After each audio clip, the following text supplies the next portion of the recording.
আচ্ছা আমি একবার This meeting is being recorded. আচ্ছা তো আমরা এখন রেকর্ডিং স্টার্ট করেছি। তো আমি একটাই জিনিস বলতে চাই যে এই সেশনে যাই বলা হবে সেটা আমরা আমাদের নিজেদের এক্সপিরিয়েন্স থেকে বলছি। অভিজ্ঞতা আমাদের স্পিকার আজকে, অভিজ্ঞতাও নিজের এক্সপিরিয়েন্স থেকে বলছে। তো এই এই আমাদের বক্তব্যগুলো শুনে যদি কেউ কোনো ভুল ডিসিশন নিয়ে ফেলে তার জন্য আমরা যারা স্পিকার বা মডারেটর বা অ্যাডমিন বা কলকাতা ডেজ কোনোভাবেই তার জন্য দায়ী হব না।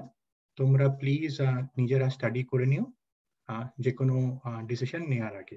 আমরা এই সেশনটা শুধু এক্সপিরিয়েন্স শেয়ার করার জন্য করছি, যাতে আমরা একজন আরেকজনের থেকে শিখতে পারি।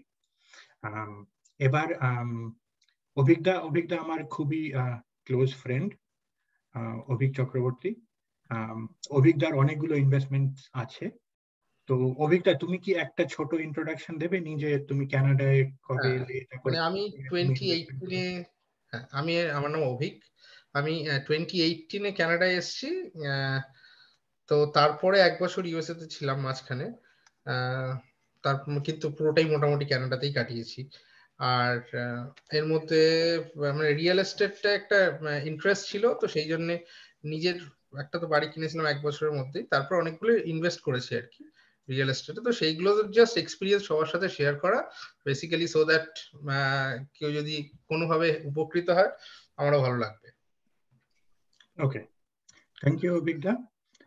তাহলে আমরা আজকে সেশনটা স্টার্ট করতে পারি। তো আজকে আমাদের মেইন টপিক হলো রিয়েল এস্টেট ইনভেস্টমেন্টস। মানে আমরা কি করে যদি ইনভেস্ট করতে চাই রিয়েল এস্টেটে, তো আমরা কিরকম ভাবে মার্কেটে নামবো। আর ফার্স্ট অফ অল আমার প্রশ্ন হলো কি কি টাইপের ইনভেস্টমেন্ট করা যেতে পারে রিয়েল এস্টেটে, সেটা কি তুমি আমাদের বলবে একটু?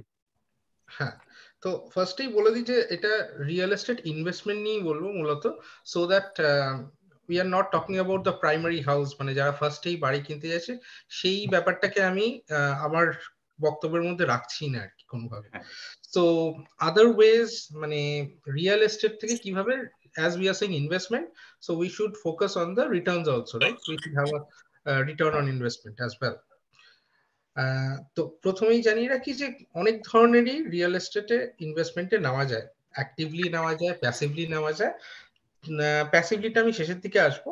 তো অ্যাক্টিভলি যেগুলোতে নেওয়া যায়, ফার্স্টেই হলো ফ্লিপিং।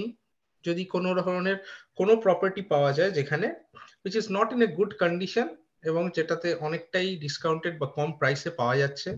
অনেক জায়গায় থাকে যে বাড়িতে একসময় আগুন লেগেছিল বা কিছু একটা হয়েছিল, বাড়িটা অনেক পুরনো, বাড়ির কন্ডিশন ঠিক নেই, অনেক কম প্রাইসে সেই বাড়ি পাওয়া যায়।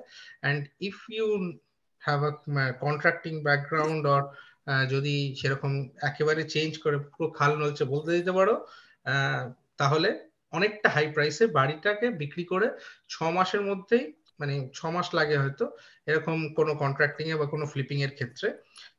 গুগলে সার্চ করে দেখতে পারো, এটাকে বলে BRRRR, মানে বি এর পর 4টে আর। এই ফুল ফর্মটা আমি জানি না, দেখে নিতে হবে গুগল থেকে। মানে বাই করে সেটাকে একদম নতুন করে তৈরি করে আবার বেচে দিতে। তো this is one kind of investment in real estate, এইটা একটা করতে পারো। আরেকটা হলো প্রি কনস্ট্রাকশনে টাকা লাগানো। সো pre-con মানে whenever, I think everybody of you know this, whenever there is a new project that's coming up, it can be a condo, it can be a detached, semi-detached, it can be anything. So at the time when it's getting launched, then you put some money there, regular interval এ তোমাকে পয়সা দিয়ে যেতে হবে সেখানে, and finally at the end when the house is ready, either you plan to sell it or not, or you try to get the returns from the tenants, whatever. Now third one is rental, definitely. So rental can be, you just buy a property, you give it for rent. Now you have to do the calculations je by buying a property, after you pay the mortgage and the property tax and the condo fees if applicable, এই সবগুলো হিসেব করে minus যে রেন্টটা পাচ্ছি সেখানে কোনো positive case flow আসছে কিনা। যদি নাও আসে, if it's zero, it's no loss, no gain, but still you are getting the equity from that house from that property. So after few years where the market is good, market is up, you can get some money out of that property. So আমি জানি না অনেকেই হয়তো ইন্ডিয়াতে, যেহেতু most of you are from India, ইন্ডিয়াতে একটা জিনিস নেই, সেটা হলো এইখানে আমরা ইন কানাডায় কিন্তু কোনো একটা বাড়ি কিনলে, সাপোজ 2015-এ কেউ একটা বাড়ি কিনেছে 500,000-এ, আজকে যদি সেই বাড়িটার দাম হয় 1 মিলিয়ন, ফর এক্সাম্পল, এগুলো সব এক্সাম্পলের ডেটা বলছে, সেই বাড়িটার দাম যদি হয় 1 million, you can go to a bank and you can ask for the equity from that house, and you can get a lot amount, means 101 million এর 80% of the bank আপনাকে কিন্তু পয়সা দিতে পারে। ডেফিনেটলি সেটার জন্য তো ওরা ইয়ে চার্জ করবে, ইন্টারেস্ট চার্জ করবে, যেটা মার্কেট ইন্টারেস্ট চলছে। বাট দ্য থিং ইজ, এই জিনিসটা ইন্ডিয়াতে একেবারেই নেই। মানে কোনো একটা বাড়ি কিনে সেইটার পরে অ্যাপ্রাইজাল করিয়ে তার থেকে যে টাকা নেওয়া ব্যাংক থেকে, এই কনসেপ্টে ইন্ডিয়াতে নেই একেবারেই। But this is very different in Canada. So if you don't know this, you can talk to any mortgage agent or your realtor, so they can guide you basically. আর নেক্সট হলো student rental একটা আছে। Student rental usually সব university areas, যেগুলো সব যেই চত্বরে university আছে তার আশেপাশের যে বাড়িগুলোতে কেনা যেতে পারে। সেখান থেকে অ্যাডভান্টেজ হলো, যেহেতু student rental, it's like you are renting it on a room basis instead of the entire house. তো তাতে অ্যাডভান্টেজ হলো যে রেন্টটা যেটা ওঠে একটু বেশি ওঠে দ্যান নর্মাল কন্ডো বা এমনি নর্মাল হাউসের থেকে। অ্যানাদার ইজ, যেটা আমি রিসেন্টলি জানতে পেরেছি, there are a lot of multi-family units. For example, this is even অন্টারিওতেও আছে, like 8 units or 8খানা বাড়ি আছে 2 BHK একসাথে, প্লাস হয়তো 3খানা তার সাথে কমার্শিয়াল প্রপার্টি আছে, দ্যাট এন্টায়ার ইউনিট বিক্রি হচ্ছে একসাথে। তো এইটার জন্য ইউজুয়ালি এই আমাদের যে realtor.com বা হাউস সিগমাতে এইগুলোতে তেমন ভাবে পাওয়া যায় না। For these you need to have a good network among this real estate investors, তো সেখান থেকে পাওয়া যেতে পারে। So মূলত ইন্দ্রজিৎ, these are the মানে ways you can try to invest, মানে at least আমার নলেজে যেগুলো আছে। 3 নম্বরটা কি বললে, মানে সিঙ্গেল ফ্যামিলি ইউনিট বললে কি? ওই প্রথমে বিআরআর, তারপরে প্রি কনস্ট্রাকশন, তারপরে নর্মাল রেন্টাল, মানে it's a single family rental. You just buy a property and then you give it for rent, and then you do the calculations যে ওই সময় মার্কেটে কত রেন্ট যাচ্ছে, then minus the mortgage you are paying plus the whatever this the tax you are paying plus the condo fees if applicable you are paying. So এইসব করে positive বা at least কতটা মানে ক্যাশ পজিটিভ হচ্ছে না negative হচ্ছে, then you take a call. আচ্ছা আচ্ছা, ঠিক আছে। তাহলে এটা হলো আমাদের 5 রকম অ্যাভিনিউজ যেখানে আমরা ইনভেস্ট করতে পারি। তো এটা আমি এমনি চ্যাটে লিখে দিলাম। আচ্ছা, এবার আমাদের এই 5টার মধ্যে আমরা কি কি প্রপার্টিজ কি করে চুজ করব, যে আমি কোনটায় করলে আমার লাভ হবে? হ্যাঁ, এবার লাভের ক্ষেত্রে বেসিক্যালি প্রত্যেকটা যেই টাইপ গুলো বললাম, বেসিক্যালি প্রত্যেকটারই কিছু প্রস আছে, কনস আছে ফর শিওর। ঠিক আছে, ইটস অ্যান ইনভেস্টমেন্ট। তো ফার্স্ট অফ অল, ফার্স্টে বলেছিলাম বিআরআর, মানে যেটা ফ্লিপিং বেসিক্যালি, সেইখানে আমি একদম এবার লাইভ এক্সাম্পল দিচ্ছি, লাইভ ডেটা দিয়ে। অ্যাকচুয়ালি কিচেনের একটা property, it was bot for 800K। ঠিক আছে, এখন যারা এই প্রপার্টি গুলো কেনে ইউজুয়ালি, তারা মার্কেট থেকে যে টাকাটা তোলে সেটা মোস্টলি সেকেন্ডারি লেন্ডার্স বা প্রাইভেট লেন্ডার্স থেকে তোলে, যেখানে একটু অনেকটাই বেশি ইন্টারেস্ট দিতে হয়। কারণ তারা এই ব্যবসাটা ইউজুয়ালি করে অন আ বাল্ক, রাইট? মানে এরা তো আমাদের মতো নয় যে আমরা ব্যাংকে যাব, ব্যাংক থেকে টাকা তুলবো, ব্যাংকেরও একটা লিমিটেশনস আছে, তারপরে ব্যাংক দেওয়া বন্ধ করে দেয়, রাইট? তো এরা যারা করে, যারা এই ফ্লিপিং এর বা বিআরআর এর যারা ব্যবসায় আছে মোস্টলি, তারা প্রাইভেট লেন্ডিং থেকে মোস্টলি টাকা তোলে। সো আমি একটা লাইভ এক্সাম্পল দিচ্ছি। 800K তে একটা বাড়ি কিনলো, 100K দিয়ে সেটাকে, বাড়িটাকে পুরো রেনোভেট করলো। আচ্ছা, ঠিক আছে, তারপরে সে বাড়িটাকে মার্কেটে লিস্ট করলো 999K তে। ওকে ওকে, এটা যখন মার্কেট একদম ভালো ছিল, কিচেনের একটা প্রপার্টি, ডিট্যাচড হাউস, বা এটা তবে বিক্রি হলো 1.2 মিলিয়ন। ওকে ঠিক আছে, within a span of 6 months. আচ্ছা 800K দিল, 100K ফর তার পুরো বাড়িটা তৈরি করতে লাগলো, অ্যানাদার 100K তাই কিন্তু ইন্টারেস্ট দিতে হয়েছে। ঠিক আছে, যেহেতু সে হাই ইন্টারেস্টের লোন নিয়েছিল, মর্গেজ নিয়েছিল from the private লেন্ডার্স, usually private লেন্ডার্স এর ইন্টারেস্ট রেট এই মুহূর্তে অ্যারাউন্ড 18%, 20% এরকম চলছে। ওকে ঠিক আছে, তো সেখানের জন্য তাকে অ্যারাউন্ড 100K মতো তাকে ইন্টারেস্টে দিতে হয়েছে। ওকে নেক্সট, তাহলে তার কত খরচা হলো টোটাল? 800 plus 100 plus 100, 1 million. বাড়িটা বিক্রি হলো 1.2 মিলিয়নে। ওকে So now you can understand what the means return on investment, you can calculate it. এখানে এই যে 200K প্রফিট হলো, সেই 200K এর মধ্যে আমার 100K তো গভর্নমেন্টকে ট্যাক্সি ক্যাপিটাল গেইনস ট্যাক্সেই চলে যাবে, তাই তো? কেন? না, যা প্রফিট হয় সেটা তো 50% ক্যাপিটাল গেইনস দিতে হয় না? না, যদি এটা এটা কি দিয়ে বেসিক্যালি যারা ফার্স্ট অফ অল ইয়ে করে আর কি, তো এইগুলো তো সব ওদের বিজনেস হিসেবে দেখায়। This are all their business transactions, right? So যেমন এটা বিজনেসের যেগুলো ইনকাম যেগুলো দেখাচ্ছে 12.5% ইয়ে দিতে হয়, সেরকম টাইপের, বা 13% যেটা দিতে হয় সেটা। কিন্তু অভিক একটা কথা, হোল্ড করতে না করলে এটা কিন্তু ইন্দ্রজিৎ ঠিকই বলেছে, হোল্ড করতে যদি প্রপার্টি না থাকে তোমার ক্যাপিটাল গেইনস দিতে হবে if you don't show it as a principal residence. So if you don't show as a principal residence, and if the property is doesn't under the holdco, if you hold and sell the property, you have to pay the capital gains tax. না, এবার বাড়িটার সঙ্গে যখন কিনেছিল তারপরে যে প্রফিটটা হয়েছে, সেটাতে ডেফিনেটলি অনেক কিছু খরচাও তো হয়েছে, রাইট?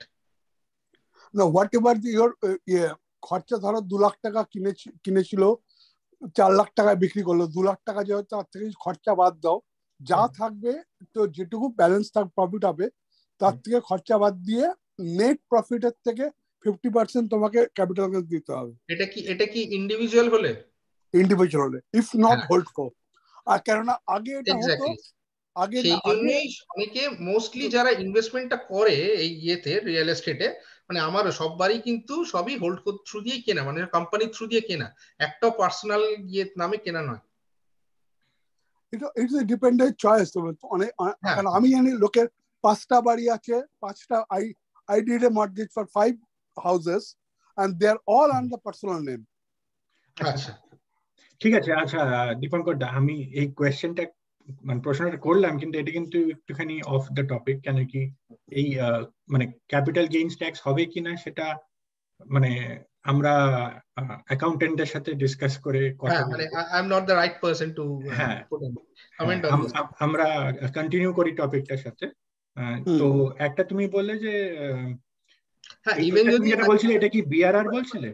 ইভেন যদি 50% ও ক্যাপিটাল গেইন ট্যাক্সে যায়, তাহলে 200K যেটা মানে প্রফিট হয়েছে তার থেকে 100K, তার মানে ও প্রফিটটা পেলো নিজের পকেটে। ও ইয়ে ইনভেস্ট করেছিল 1 মিলিয়ন মতো, প্রফিট পেলো 100 উইদিন 6 মান্থস।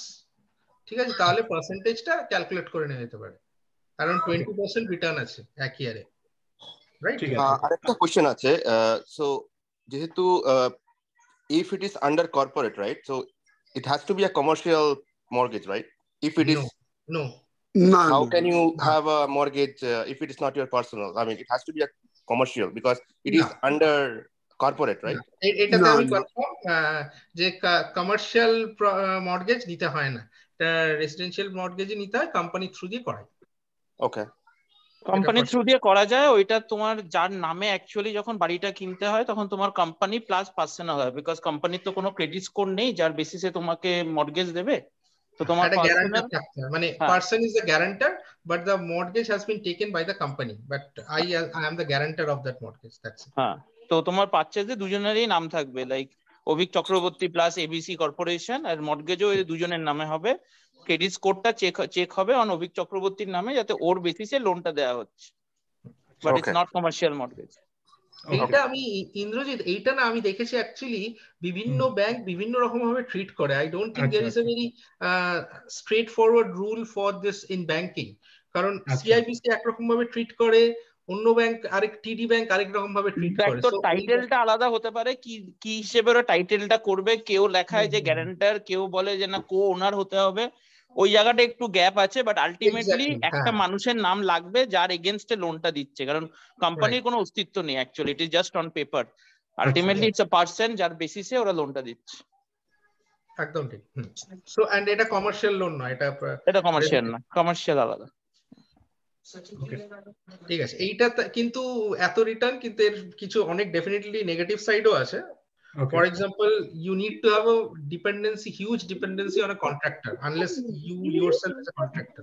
দেখ যেটা অভিক যেটা বলছে, এটাকে অনেকজন বাংলায় বলে সামথিং ছাতা ফেলা বাড়ি বা এরকম টাইপের, যারা পুরনো বাড়ি কিনে এরকম, মানে আমার চেনাশোনা আছে দু একজন যারা করে, কিন্তু তাদের হচ্ছে ইউনিটটা মানে 4-5টা বন্ধুর মধ্যে ধর একজন কন্ট্রাক্টর, একজন ইলেকট্রিক্যাল, একজন রুফিং করে, এরকম গ্রুপ করে ওরা এটাই বিজনেস করে নিয়েছে। মানে বছরে 4টে বাড়ি বেচে, কিন্তু মানে কারণ এটার মেন হেডেক হয় your dependency on supplier, material, মানে সবাই লোক তোমায় জানতে হবে, নাহলে তোমার প্রজেক্ট ঝুলিয়ে দেবে। এক্স্যাক্টলি। এটা হচ্ছে একটা চাপ। এবং মানে শুধু লোক জানলেও না, আমি নিজে দেখেছি, মানে আমাকে কন্ট্রাক্টররা বলেছে যে মাঝখানে মাল আসা বন্ধ হয়ে গেছিল, হোম ডিপোতে আসছিল না এক সময়, জাস্ট ওই মাল আসছে না বলে ওরা ঝুলে আছে, মানে ওদের উপর কারোর উপরই ওটা নির্ভর করতে পারছে না। তো সেইটা একটা প্রবলেম আছে। আরেকটা প্রবলেম হলো এই যে টাকাটা তোলা, মানে ইনিশিয়ালি যে 800K টা দেবে, অ্যাজ আই মেনশন, যে এইটা কিন্তু ব্যাংক থেকে অ্যাজ সাচ মানে লোন এরা নেয় না, যেহেতু এটা 6 মাসের মধ্যে ওরা ফ্লিপ করে কি 8 মাসের মধ্যে ওরা ফ্লিপ করে ইয়ে করবে, ওরা এটা হাই মানে এই প্রাইভেট মর্টগেজ বা প্রাইভেট লেন্ডিং থেকেই নেয়, ইউজুয়ালি তোলে। সো এই দুটো এখানে ফ্লিপ সাইড আছে আমার যেটা মনে হয়। আচ্ছা, না এটা হ্যাঁ, আর কোনো প্রশ্ন আছে কি? ফ্লিপ বা এখানে আরেকটা করা যেতে পারে, প্রাইভেট লেন্ডিং এর থেকে ব্যাংক থেকে করা যেতে পারে ওপেন মর্টগেজ, পোর্ট করে। হ্যাঁ, পোর্ট করে করা যেতে পারে। ইয়েস। আচ্ছা, আমার মনে হয় আমরা টপিক থেকে ডেভিয়েট করে যাচ্ছি। আমাদের অবজেক্টিভ কিন্তু না যে কি করে মর্টগেজ পাবো, সেগুলো হয়তো অন্য কোনো সেশনে আমরা ডিসকাস করতে পারি। আজকের আমাদের লিমিটেড টাইম আছে, তো আমরা আচ্ছা নেক্সট আমি বলে দিই ছোট করে, প্রি কনস্ট্রাকশনেও কিছু মানে অ্যাডভান্টেজ আছে, যেমন কোনো মর্টগেজের দরকার পড়ে না, আপনার যা টাকা আছে সেই দিয়ে আপনি জাস্ট প্রি কনস্ট্রাকশনে টাকা ঢেলে দিতে পারেন।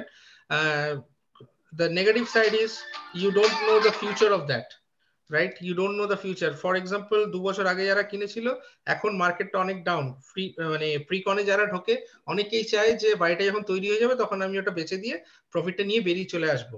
এখন এমনিতেই মার্কেটটা ডাউন হয়ে আছে, তারা এখন বেরোতে পারছে না। So there is, you don't know about the future, sometimes it's quite hard to get out of that. Next হলো রেন্টাল আছে। রেন্টালটার অ্যাডভান্টেজ হলো অনেকটাই হ্যাসেল ফ্রি। একটা বাড়ি কিনে একটা ঠিক মতো টেন্যান্ট যদি পেয়ে যাও, তার ব্যাকগ্রাউন্ড চেক করে give it to him, then you do your calculations. Mostly in GTA this kind of single unit rentals are unless বাড়িটা যদি অনেক দিন আগে না কেনা হয়ে থাকে আর কি, তাহলে এখন কিনেই যদি এরকম রেন্টাল দেওয়া যায়, usually this return is quite less. And now if you are buying condo and then you are having a condo fees, you are paying a condo fees, right? That you are paying means basically this condo fees is meant for the luxury of the people who are staying there, gym, swimming pool, maintenance of the lifts, blah blah blah, এইসবের জন্য। তো you are paying for that luxury of the tenants that they are enjoying. Multi ইউনিটের কিছু advantage আছে, যেমন ভালো return পাওয়া যায়। Multi unit is, as I mentioned, it's like one unit having 8 2 BHKs plus 3 commercial, something like that. Okay, ভালো return আছে, moderate return, ঠিক আছে। I have seen multi units are quite popular. If you are planning for buying any multi unit, go for outside Ontario. The reason being, অন্টারিওতে কিছু rules আছে, tenant যদি এই 8টা unit টেনেন্টেড হয় আর কি, এই টেনেন্টের ভাড়া তো বাড়ানো যায় না, তাদেরকে ওঠানো যায় না।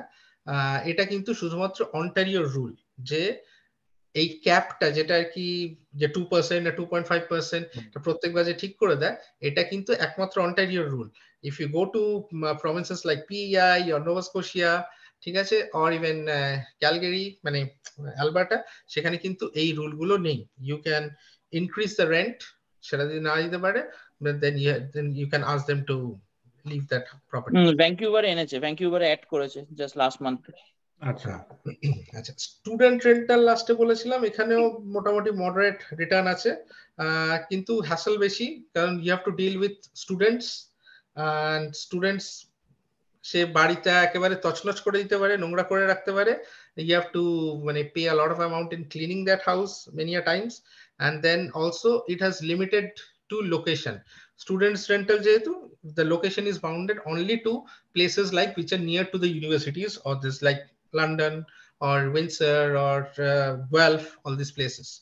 আর এমনিতে ইস্টের দিকেও আছে, ডারহাম কলেজ, তার আশপাশের চত্বরে এগুলো দেখা যেতে পারে,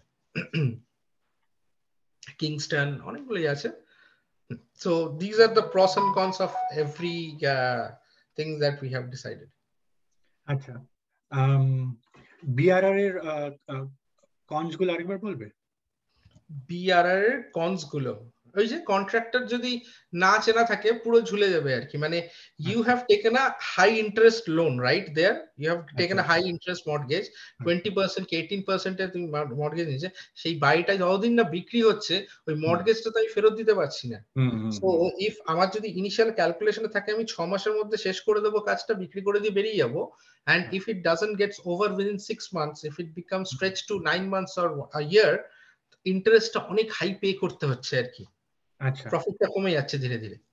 আচ্ছা, আর প্রি কনস্ট্রাকশনের কন হলো যে যেহেতু বিল্ডার 3-4 বছর বা আরো বেশি লাগাবে, তো আমি কবে প্রপার্টিটা পাবো বা আদৌ পাবো কিনা সেটার কোনো গ্যারান্টি নেই, এটাই তাই? আরেকটা আছে প্রি কনস্ট্রাকশন, একটা এক্সাম্পল আমি শুনেছি লাস্ট 2 না 3টে প্রপার্টি থেকে, that at the time when this handover is happening, the realtor, or sorry the realtor না, যারা বাড়িটা তৈরি করছে, যে প্রমোটার্স বিল্ডাররা, তারা বেশি চার্জ করছে, বলছে মার্কেট প্রাইস এখন অনেক বেড়ে গেছে, now you have to give us more. So it has been the case for 2 or 3 properties across the এটা এটা ব্যারিতে হয়েছে, ব্যারির কন্ডোর প্রজেক্টে হয়েছে এটা। হ্যাঁ, কিন্তু এই বিল্ডার গুলো কি বড় বিল্ডার নাকি ছোটখাটো বিল্ডার ছিল? না, বড় বিল্ডার, এগুলো সবই বড় বিল্ডার, বড় বিল্ডার। আচ্ছা, আরেকটাও ব্যাপার থেকে আমি বলে দিচ্ছি, এই প্রিকনের কিছু ক্লজ গুলো করে নিতে হবে if you are going for precon, because অনেক প্রিকনের ক্লজে থাকে যে ক্লোজ করতে পারবে না, you have to close it yourself, then only you can sell it. তো সেই ক্ষেত্রে কি হয়, ফর এক্সাম্পল একটা 200টা ইউনিটের একটা প্রপার্টি তৈরি করছে, 100টা হয়তো বিক্রি বা 150টা বিক্রি হয়েছে, 150টার মধ্যে হয়তো অনেকেই চাইবে যে আমি প্রিকনের আগে মানে ক্লোজিং এর আগে বিক্রি করে দিয়ে ছেড়ে দেবো আর কি। ওয়ারাস সেই সময় যদি বিল্ডারেরই 50টা বাড়ি বিক্রি হয়নি, এরকম অবস্থায় পড়ে আছে, তো সেই ক্ষেত্রে বিল্ডাররা চায় যাতে ওদের বাড়িগুলো আগে বিক্রি হোক, তারপরে যারা ইয়ে, তো then they keep on changing the rules and all this stuff. So সেই জিনিসগুলো, because it is all about the future. কিন্তু তোমার যদি ধরো অ্যাসাইনমেন্ট সেল লেখা থাকে যে আমার অ্যাসাইনমেন্ট সেল করতে পারবো, সেটা তো ওরা চেঞ্জ করতে পারে না, ওরা হয়তো টাকা পয়সা বাড়াতে পারে না, চেঞ্জ করতে পারে না, কিন্তু মানে যে কোনো ক্ষেত্রেই সেলের ক্ষেত্রে গেলে কি হয়, যারা বায়ার থাকে তাদের কিন্তু ওই প্রপার্টি সাইটে যেতে হয়। বিল্ডারের এরকম লোক থাকে যারা প্রপার্টি সাইটে গেলে আপনাকে এক গাদা ভুলভাল পয়েন্ট বলে দেবে, যাতে so that you don't buy. ও আচ্ছা, ঠিক আছে।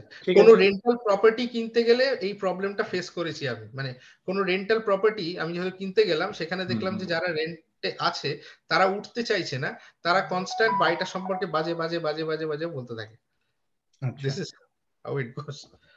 ঠিক আছে। আচ্ছা অভিজ্ঞতা, এবার একটা 2 মিনিটের পজ নেবো আমি। আমাদের এখন অলমোস্ট 8:30 বাজে, তো আর 10 মিনিটস আছে, তো অবভিয়াসলি আমাদের এই সেশনটা বাড়াতে হবে। তো আর 10 মিনিট যেহেতু আছে, তো আমরা 8:35 এ বা এক্স্যাক্টলি at 8:40 যখন কলটা এন্ড হবে, আমরা 8:39 এ কলটা এন্ড করব, আর আবার এই লিংকটাতেই জয়েন করব, তাহলে আমরা পুরো সেশনটা কন্টিনিউ করতে পারবো।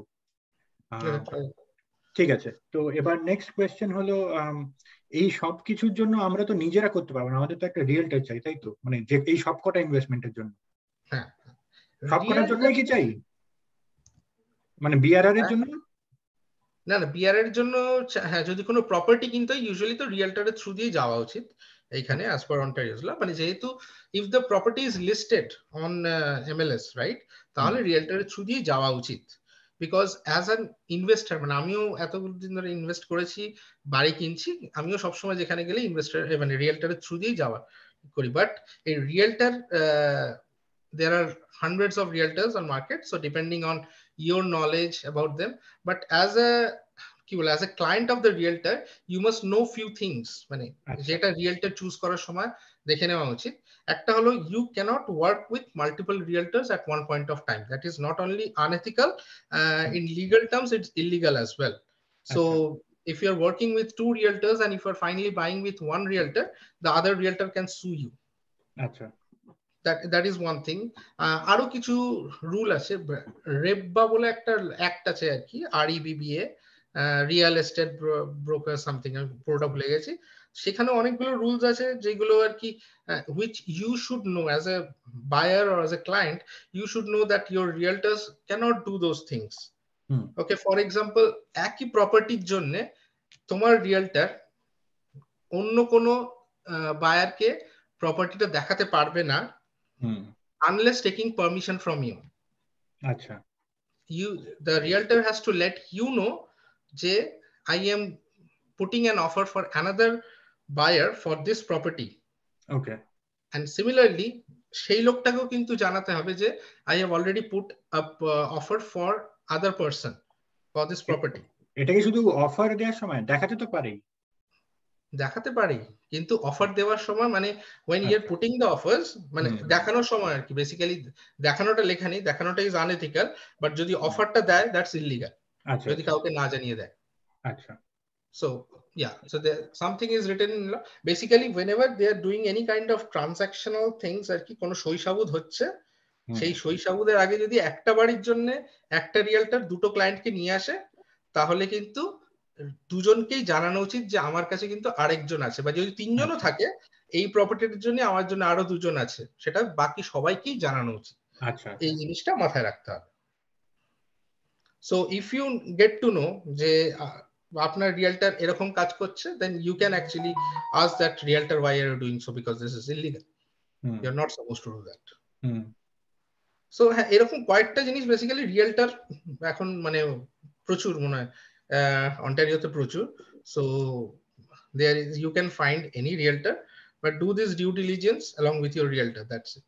কিন্তু ধরে নাও যারা বিআরআর করেছে, মানে আমি মানে যেই অ্যাভিনিউতে ইনভেস্ট করব, এটা বেটার না যে আমি সেই অ্যাভিনিউতে যে রিয়েলটার অলরেডি এক্সপিরিয়েন্স, অলরেডি দু তিনটে বাড়ি সেরম বা ডিল ক্লোজ করেছে, সেরম কারোর সাথে যাওয়া? অ্যাবসলিউটলি, মানে সে যদি কেউ এরকম, তবে বিআরআর আমি বলবো unless, as Indrajit also mentioned, Indrajit যেটা বললো, unless you have a very set of people যারা আর কি এই মানে কন্ট্রাক্টার্স আর কি, যারা ইলেকট্রিক্যালের কাজ জানে, যারা এই জানে, যারা ওই জানে, এইগুলো যদি সেট অফ পিপল তোমার না থাকে, তাহলে বিআরআর এ যাওয়া উচিত না, even if you have a very good realtor. আচ্ছা, না, বিআরআর এ তোমার রিয়েলটর কিছু হেল্প করবে না, ও শুধু তোমাকে বাড়িটা চিপে পাইয়ে দেবে, কিন্তু তারপরে যে বা মর্টগেজে তোমার হেল্প করতে পারলো একটু, কিন্তু তারপরে যে তোমার হেডেকটা সেটা তোমাকেই নিতে হবে। আনটিল তোমার হ্যাঁ এরকম কোনো বন্ধু আছে যে অলরেডি আর রিয়েলটর, তার সাথে তুমি পার্টনারশিপে করছো, সেইটা আলাদা কথা, কেন ওদের অনেক কানেকশন থাকে, বাট আদারওয়াইজ রিয়েলটর তোমার কিছু বেশি হেল্প করতে পারবে না ফর বিআরআর। আচ্ছা, আচ্ছা। তো এই বেসিক্যালি রিয়েলটার এখন অনেক, মানে this are the few things that you should choose, মানে ইন অর্ডার টু চুজ। সব রিয়েলটারই লেখে মোটামুটি আমি দেখেছি যে they have expertise in precon, they have expertise in investment, first time home buyer, সবেতেই সবাই এক্সপার্টিজ লেখে। So yeah, you have to do your due diligence and then find your choose your realtor. But যেটা বললাম, একসাথে দুটো রিয়েলটারের সাথে কাজ করা, if you have signed then it's illegal, and if you haven't signed also it's unethical for a same place. Basically যখন সই করা, একটা ছোট্ট জিনিস বলে দিই এখানে, যখন সই করায় বাড়ি কেনার সময় রিয়েলটাররা that he is going to be your representative, সেইটার সময় কিন্তু একটা এরিয়াও দেওয়া থাকে। It can be written as a GTA, it can be written as a London, Windsor, Paris, এরকম টাইপের দেওয়া থাকতে পারে। ওকে, ঠিক আছে, সেই জিনিসটা যেন ফোকাসে মাথায় থাকে আর কি। মানে I can actually work with 2 realtors for 2 places. আমি লন্ডনের জন্য লন্ডনের রিয়েলটারের সাথে কাজ করতে পারি, আমি কিংস্টনের জন্য কিংস্টনের রিয়েলটারের সাথে কাজ করতে পারি। দ্যাট ইজ মানে that is ethical or legal also. কিন্তু একই এরিয়ার জন্য, মানে ফর এক্সাম্পল জিটিএ, ইউজুয়ালি যারা জিটিএ তে বাড়ি দেখা, জিটিএ এর জন্য বলে দেয় যে for next 6 months I am going to be your representative for GTA, like this. Okay, আরেকটা আছে, তুমি যখন সই করছো লাইক অ্যাজ আ কাস্টমার, তোমার রাইট আছে এই রাইটিংটা চেঞ্জ করানোর জন্য। যদি কেউ 6 months দেখে, তুমি যদি বলো যে আমি এটা রাজি নই, আমি জাস্ট তোমার জন্য এই প্রপার্টির জন্যই দেখতে চাই, জিটি এর জন্য আমি তোমার সঙ্গে আটকাতে চাই না, you can do that. So এটা ভেবো না যে ওরা লিখে এনেছে মানে you have to sign, you can ask to change. Okay, হ্যাঁ, এটা খুব ভালো একটা ইনফরমেশন। আচ্ছা, আমাদের আর 5 মিনিট আছে, তো আমাদের অন্য কোয়েশ্চেন গুলো করার আগে আমাদের একটা প্রশ্ন ছিল প্রিয়াব্রতর, সেটা হলো যে অভিজ্ঞতা, তুমি এই অ্যাভিনিউজ গুলোর মধ্যে কোন কোন অ্যাভিনিউতে ইনভেস্ট করেছো? আমি নর্মাল বাড়ি রেন্টালে ইনভেস্ট করেছি, সেটা যদিও জিটিএ তে নয়, অন্টারিওতে নয়, দ্যাট ওয়াজ ইন মন্ট্রিয়াল। এছাড়া আমি মোস্টলি স্টুডেন্ট রেন্টালে ইনভেস্ট করেছি। ও, স্টুডেন্ট রেন্টালে করেছো, আচ্ছা। আমি স্টুডেন্ট রেন্টালেই সবচেয়ে বেশি করি, হ্যাঁ। So my I mean out of this 5 আমার স্পেশালিটি হলো স্টুডেন্ট রেন্টাল। ও বাহ, আর তোমার এক্সপিরিয়েন্স কেমন? স্টুডেন্ট রেন্টালে এক্সপিরিয়েন্স হলো, যদি একটু বাজে কথা হয়ে যাবে আর কি, যদি কানাডা বা ইউএস এর স্টুডেন্টস হয় আর কি, তাদের way of living, way of thinking, everything is different than the students who are coming from India. And being an Indian, it's better to deal with Indian. আচ্ছা, It's better for me as a landlord to deal with the Indian people. আচ্ছা, আচ্ছা। আচ্ছা, মানে ছোট example দিচ্ছি, খুব ছোট example দিচ্ছি। বেসিক্যালি হোয়াইট স্টুডেন্টসরা যারা এক্সপেক্ট করে ভাড়াটা বাল্ব খারাপ হয়ে গেল, যে আপনি এসে বাল্বটা ঠিক করে দিয়ে যাবেন। এবার ইন্ডিয়ান হলে আমি বলি কি, একটা বাল্বটা কিনে নে, লাগিয়ে দিস ওখানে, ঠিক আছে, এটা এমন কোনো ব্যাপার কাজ নয়। কিন্তু হোয়াইটরা বলবে যে না, আপনি যেহেতু বাড়ির মালিক, আপনি এসে লাগিয়ে দেবেন, আমি ওটা কিছু কাজ ফাজ করতে পারবো না। আচ্ছা, আচ্ছা, ঠিক আছে। আর ইন্ডিয়ান হলে বলে দিবে যে বাল্বটা লাগিয়ে নিস, আমার ভাড়া থেকে কেটে নিস বাল্বের দাম। আচ্ছা। This is a basic thing আর কি, একটা ছোট এক্সাম্পল। ডেফিনেটলি এটাও ইম্পর্টেন্ট, নাহলে তো বারবার মানে এই স্টুডেন্ট রেন্টাল যেগুলো তুমি বলছো, ওগুলো তো আর আশেপাশে নেই, ওগুলো হয়তো উইন্ডসার বা ওয়াটারলু ওই সব জায়গায় আমাকে করতে হবে। তো আমার মুকেশ একটা প্রশ্ন করেছে এক্ষুনি দেখলাম, স্টুডেন্ট রেন্টালে কি কি ডকুমেন্ট লাগে, কি কি ডকুমেন্ট চেক করতে হয় স্টুডেন্টদের রেন্ট দেওয়ার আগে? রেন্ট দেওয়ার আগে কি কি ডকুমেন্ট চেক করতে হয়? একটা হলো ইউনিভার্সিটি থেকে আইদার স্টুডেন্ট আইডি বা ইউনিভার্সিটি থেকে ইনভিটেশন যেটা পায় সেই লেটারটা, ঠিক আছে। এছাড়া হলো কোনো একটা রেফারেন্স ইন কানাডা, আচ্ছা, তার আসার আগে। এই দুটো মেইনলি, তার কারণ এদের তো ইয়ে থাকে না, আর ওদের ড্রাইভিং লাইসেন্সও থাকে না মোস্টলি, সো ইন্ডিয়ান পাসপোর্ট বা যেটা আইডি প্রুফ আর কি, ফটো আইডি প্রুফ। আর ওই মানে এটা তুমি বলছো যারা ইন্ডিয়া থেকে আসেনি এখনো, মানে কানাডায় এখনো ল্যান্ড করেনি, কিন্তু যদি কানাডায় ল্যান্ড করে থাকে তাহলে তো তাদের কাছে ওই কানাডার ওই স্টুডেন্টের ওয়ার্ক ওই পারমিটটা থাকবে। হ্যাঁ, সেটা তো চাই, ভিসা ওইগুলো থাকবে। হ্যাঁ, মানে ওই ইনভিটেশন লেটার তো দরকার নেই তাহলে কলেজের, ওইটা থাকলেই বেসিক্যালি এখানে যদি চলে আসে, এখানে যদি পড়াশোনা শুরু করে দেয়, তাহলে একটা স্টুডেন্ট, যে কোনো university has a student ID card, photo ID card, that is next to government ID proof, ঠিক আছে। তো that can be used for their ID. আচ্ছা, আরেকটা আমার প্রশ্ন আছে, তো স্টুডেন্টদেরকে দিলে কি রুম ওয়াইজ বা ইন্ডিভিজুয়াল এরম করে দেওয়া ভালো, নাকি না গোটা বাড়িটা অ্যাজ আ হোল রেন্টাল দেওয়া ভালো, so that they can pick up their own roommates? মানে কোনটা বেটার অপশন মনে হয়? So that first of all their own roommates যদি এই প্রশ্নটার উত্তর তুমি নেক্সট সেশনে দাও, রিজয়েন করছি এন্ড হয়ে যাবে।